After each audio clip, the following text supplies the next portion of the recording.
బార్ట్ de వెవర్ ఏ దేశ ప్రధానమంత్రిగా ఎన్నికయ్యారు? Belgium, France, Italy, Germany. Answer option A Belgium.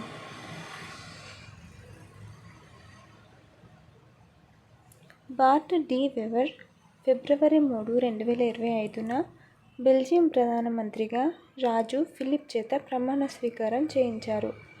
7 పార్టీల సంకీర్ణ ప్రభుత్వానికి నాయకత్వం వహించిన అలెగ్జాండర్ డి క్రూ స్థానంలో ఆయన నియమితులయ్యారు. జూన్ 2024 ఎన్నికలు ఏ పార్టీకి లేదా సంకీర్ణానికి నిర్ణయాత్మక ఆదేశాన్ని ఇవ్వలేదు. బెల్జియం సంక్లిష్టమైన రాజకీయ వ్యవస్థను కలిగి ఉంది. ఇది డచ్ మాట్లాడే ఫ్లాండర్స్ మరియు ఫ్రెంచ్ మాట్లాడే వాలోనియాగా విభజించబడింది. ప్రధానమంత్రి అయిన మొదటి జాతీయవాద ఫ్లాండర్స్ నాయకుడు డి వెవర్. భారతదేశంలో మొట్టమొదటి తెల్ల పులుల పెంపకం కేంద్రం ఏ రాష్ట్రంలో ఉంది? Maharashtra, Madhya Pradesh, Gujarat, Rajasthan. Answer option B Madhya Pradesh. Central zoo authority (CZA) మధ్యప్రదేశ్లోని రేవాలో భారతదేశంలో మొట్టమొదటి తెల్ల పులుల పెంపకం కేంద్రాన్ని ఆమోదించింది. ఈ కేంద్రం ముకుంద్పూర్లోని తెల్ల పులుల సఫారీకి సమీపంలోని గోవింద్గఢ్లో ఏర్పాటు చేయబడుతుంది. ఈ ప్రాజెక్టుకు 2011లో సూత్రప్రాయంగా ఆమోదం లభించింది. రేవా చివరి అడవి తెల్లపులికి నిలయంగా భావిస్తున్నారు. ఈ కేంద్రం ముకుంద్పూర్లోని తెల్ల పులుల సఫారీ మరియు జూ కోసం సవరించిన మాస్టర్ ప్లాన్లో భాగం. ఈ సఫారీకి 1951లో తెల్లపులిని కనుగొని పెంపకం కార్యక్రమాన్ని ప్రారంభించిన మహారాజా మార్తాండ్ సింగ్ జుడియో పేరు పెట్టారు.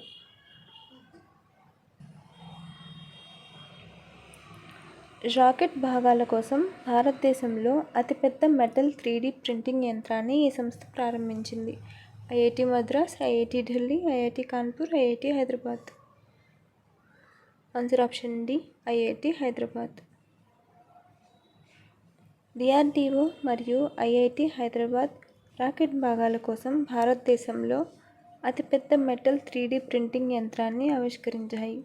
దీనిని ఐఐటి హైదరాబాద్లోని DRDO industry academia centre of ఎక్సలెన్స్లో అభివృద్ధి చేశారు. ఈ యంత్రం సంకలిత తయారీ కోసం పౌడర్ ఆధారిత డైరెక్ట్ ఎనర్జీ డిపాజిషన్ టెక్నాలజీని ఉపయోగిస్తుంది. ఇది 1m×1m×3m బిల్డ్ వాల్యూమ్ని కలిగి ఉంది. ఇది భారతదేశంలోని అతిపెద్ద మెటల్ 3D ప్రింటర్లలో ఒకటిగా నిలిచింది. ఈ వ్యవస్థ థర్మల్ బ్యాలెన్సింగ్ మరియు వేగం కోసం డ్యూయల్ హెడ్లను కలిగి ఉంది. భారతదేశంలో పెద్ద ఎత్తున సంకలిత తయారీని ముందుకు తీసుకెళ్లే 1 మీటర్ ఎత్తు భాగం యొక్క విజయవంతమైన తయారీతో కీలక మైలురాయి సాధించబడింది. వార్తల్లో కనిపించే కొల్లేరు సరస్సు ఏ రాష్ట్రంలో ఉంది? Andhra Pradesh, Odisha, Kerala, Tamil Nadu. Answer option A Andhra Pradesh. Kolleru చిత్తడి నేలలో 6 మౌలిక సదుపాయాల ప్రాజెక్టులను కొనసాగించకుండా ఆంధ్రప్రదేశ్ ప్రభుత్వాన్ని జాతీయ హరిత ట్రిబ్యునల్ నిరోధించింది. కొల్లేరు సరస్సు ఈశాన్య ఆంధ్రప్రదేశ్లోని ఒక పెద్ద నిస్సారమైన మంచినీటి సరస్సు. ఇది ఏలూరు సమీపంలో కృష్ణా మరియు గోదావరి డెల్టాల మధ్య ఉంది. ఇది ఆసియాలోనే అతిపెద్ద నిస్సారమైన మంచినీటి సరస్సు. ఇది 308 చదరపు కిలోమీటర్ల విస్తీర్ణంలో ఉంది. ఇది వరద సమతుల్య జలాశయంగా పనిచేస్తుంది మరియు ఉప్పుటేరు నది ద్వారా బంగాళాఖాతంలోకి ప్రవహిస్తుంది. దీన్ని 1999లో వన్యప్రాణుల అభయారణ్యంగా మరియు 2002లో రామ్సర్ సైట్గా ప్రకటించారు. ఇది మధ్య ఆసియా ఫ్లైవేలో ఒక ముఖ్యమైన పక్షి ప్రాంతం. సైబీరియన్ క్రేన్లు, పెలికాన్లు మరియు పెయింట్ చేసిన కొంగలు వంటి జాతులకు నిలయంగా ఉంది.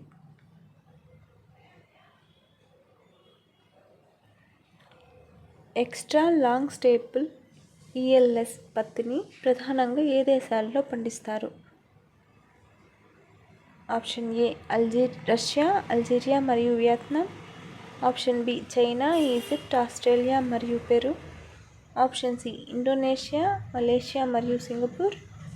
Option D Japan, Germany, France మరియు Vietnam. Answer option B China, Egypt, Australia మరియు పెరు. పత్తి సాగు ఉత్పాదకతను పెంచడానికి మరియు ఎక్స్ట్రా లాంగ్ స్టేపుల్ పత్తిని ప్రోత్సహించడానికి కేంద్ర ఆర్థిక మంత్రి 5 సంవత్సరాల మిషన్ను ప్రకటించారు.